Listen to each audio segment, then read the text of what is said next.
Les amendes forfaitaires représentent à moins de 0,5% des recettes non fiscales au niveau du budget de l'État ivoirien sur ces 5 dernières années, a récemment indiqué l'inspecteur général du Trésor public et de la comptabilité lors d'un atelier de sensibilisation des forces de l'ordre sur le recouvrement des amendes forfaitaires. L'inspecteur général du Trésor public et de la comptabilité a par ailleurs invité tous les acteurs à un engagement dans la quête de l'amélioration du taux de recouvrement des amendes forfaitaires.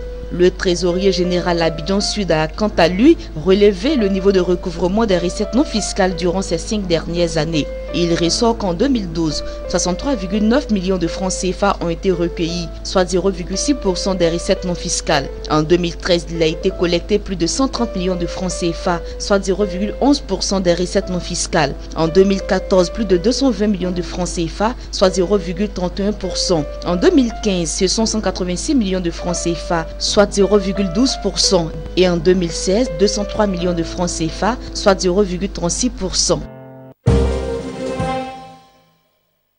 Le Premier ministre Amadou Gon Coulibaly a récemment annoncé que 232 milliards de francs CFA seront mobilisés et mis à la disposition du Trésor public pour assurer le paiement de la dette intérieure de la Côte d'Ivoire. S'entretenant avec le patronat sur la place du secteur privé dans la politique économique du gouvernement, Amadou Gon Coulibaly a souligné que la progression de l'économie ivoirienne a été significative au cours de ces dernières années. Il a déclaré que l'État a adopté une politique d'endettement mesurée en vue d'assurer la soutenabilité de la dette. Le ratio de dette publique sur PIB de la Côte d'Ivoire, a indiqué le Premier ministre, était de 42,1% à fin 2016 et devrait passer à 42,6% à fin 2017 en prenant en compte les ressources mobilisées dans le cadre de l'Eurobond 2017. Ce ratio est l'un des plus faibles de la norme dans l'UEMOA, largement en dessous des normes communautaires maximales de 110%, ce qui fait de la Côte d'Ivoire un pays à risque de surendettement modéré selon le Fonds monétaire international FMI, a expliqué Amadou Gon Coulibaly.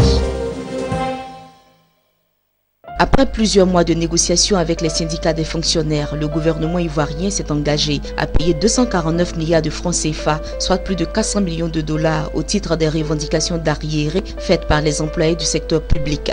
Notons que depuis le mois de janvier, des mouvements de grève avaient paralysé le secteur public ivoirien qui emploie plus de 200 000 fonctionnaires. À cela se sont ajoutées plusieurs mutineries. Avec la chute de près de 35% des cours mondiaux du cacao, le gouvernement ivoirien n'a eu d'autre choix que de réviser à la baisse son budget annuel pour mieux répondre aux tensions sociales et à ses objectifs économiques.